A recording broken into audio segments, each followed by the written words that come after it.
I was thinking about this the other day. I was listening to, who was listening to? It was one of the few times that Glenn Beck wasn't sounding crazy to me, which means to the audience, he was sounding batshit insane. But he was talking about the Singularity and Ray Kurzweil and his predictions.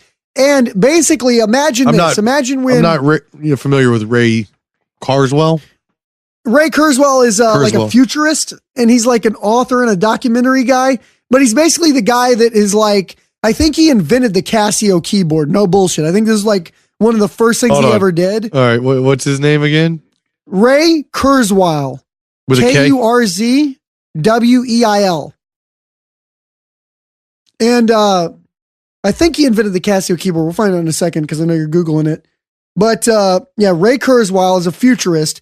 And he was talking about how, of course, the things we all know that are going to happen, things like where they'll, instead of the iPhone being in our hand, eventually it's going to be in our head.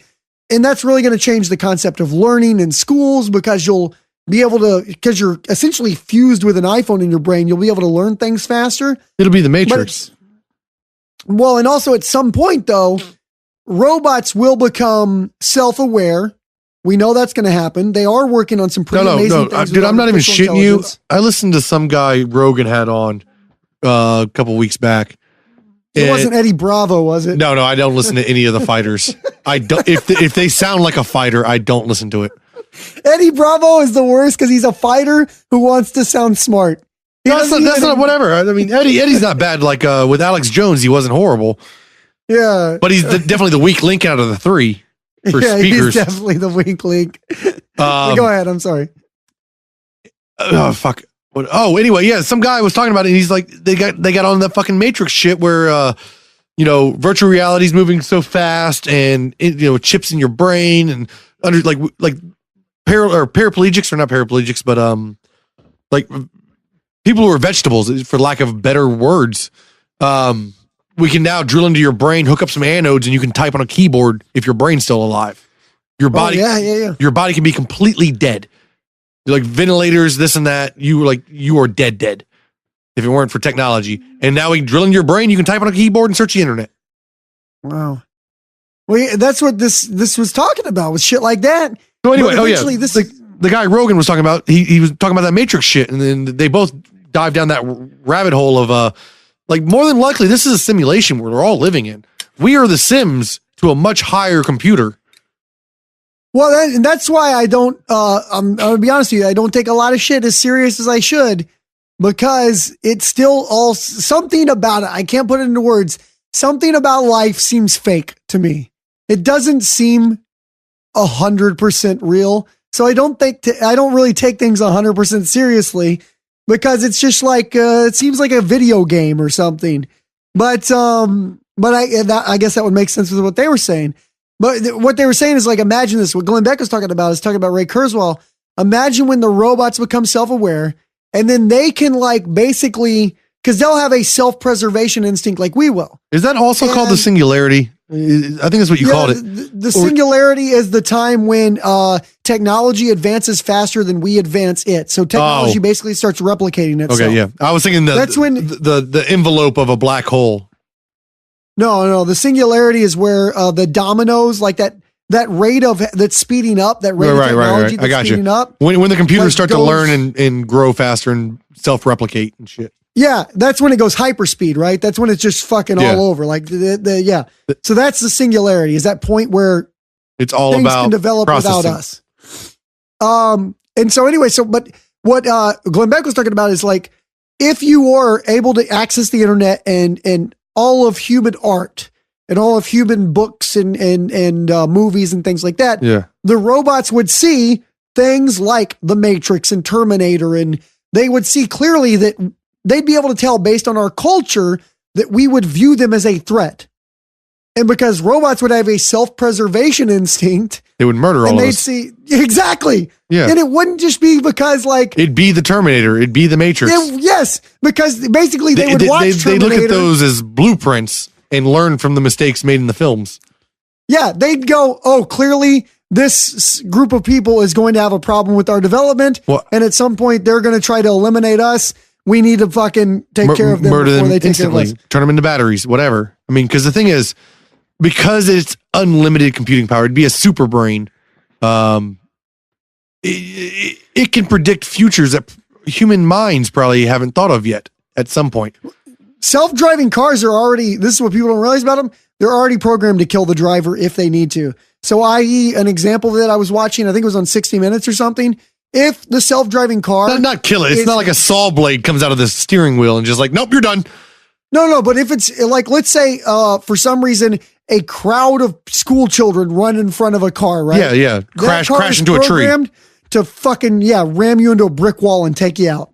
No, it's not making the choice to kill you. It's just, it's trying to be rational where it's like, if you were driving through a kid crossing, you would swerve, slam on your brakes and try to avoid the crash. And if that means running into a wall, you're not going to run over school children.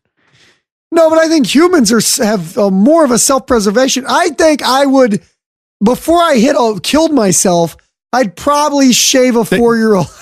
Take a couple out. Drive into the pillow factory and take 3. I can't. It doesn't sound nice, but I can't guarantee I cannot guarantee the decision I would make at that moment. But I know if it was definite death versus not definite death, I just am a coward. I would probably I'd go, how can I just shave? What's the one that looks like they're not going to contribute to society? Well, if they had any good sense, they'd get out the damn way. Yeah, well, social Darwinism, right? Maybe they need to be mowed over.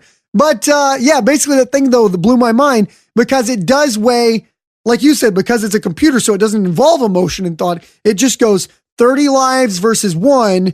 I'm obviously going to do whatever it takes to protect, not mowing over the people that have just run into me. Right. So I'll just go into the wall and stop. Because it's not going to hurt the fucking computer. Doesn't have pain. Have you seen it's not fucking killing itself. Have you seen the biggest flaw with those things though? The smart cars or auto driving cars? There's some videos circulating around out there that you can see. Apparently they use their cameras to read the road lines. That's how they position the vehicle plus GPS, all the whole thing. But like I've seen it, like, there's videos where like construction work's happening. They put up K barriers, those big concrete barriers, Jersey barriers, and they redirect, but they didn't repaint the road yet. So they just redirect the traffic to shift it over, and the car doesn't see the barrier or recognize it soon enough. It slams on its brakes and tries to stop, but it just fucking hits it because it just saw normal road. Yeah, there's some issues still. There's some kinks to be worked out with the old self-driving cars, but I'm not entirely like opposed to them. Because, no, I'm all for them. I want to put a down payment on one right now. I'm not buying a Tesla right now because I want a self-driving car. They've got them now. I think they're testing the self-driving Ubers now. I think you can go to California in certain places and like have an Uber pick you up that's not got a person in it. I would live in my fucking car. I'd get a self-driving RV and I would just fucking wake up on my way to work and fucking when I was ready to get it, like if I timed it right, I'd just step out to the front door and then the car would go park its fucking, the RV would go park itself. Well, that's where like all my shit about fucking capitalism and all of it loses its sense. Because it's like at some point, because of technology and innovation, we do kind of become worthless. You know what I'm saying? Like we kind of like all the things. Yeah, the ultimatum is we're like machines are better at everything we do except for thinking, logical thinking. Or I guess that's a bad term. Creative thinking. Like we are creative. A computer is not really creative. It's logical. So, like, if you can create, as far as processes, if you can create creativity into a computer, then you're fucked. Well, but think about this: short of like, again, like things like if I was a stand-up comedian, I'm sure I'm one of the last things that's gonna like be able to survive. Like Dave Chappelle's got a pretty solid career against robots.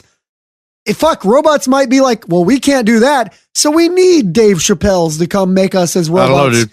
Fucking laugh. I'm just running through the ideas in my head right now, and I'm just thinking, well, so if computers run simulations on shit like structural, logical, all kinds of simulations.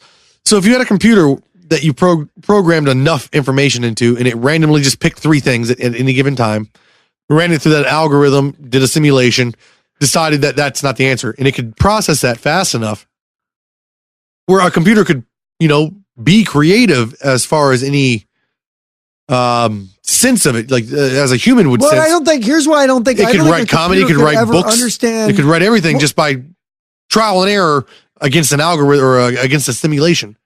Except for one thing, I don't think a computer could understand. Well, I guess it might be able to create humor, but I don't know if it could understand humor. Like If you I don't told think it a robot joke. I don't think a robot would ever find anything humorous because humor involves being shocked or being like seeing something that you didn't see coming. Right? You have to surprise a lot of reasons we laugh is we go, oh fuck, that's true, but I didn't see that coming. I never thought of it that way, misdirection or something. Yeah. And computers obviously will go like, yeah, it's clearly Dave Chappelle. Clearly, I've seen this coming before. I've run simulations. You could program like surprise and all, and I mean, I'm thinking advanced supercomputing level fucking processing, but Now, eventually you could go like, these are common things, and you're like, I've heard that before, or that's very creative. I enjoyed it.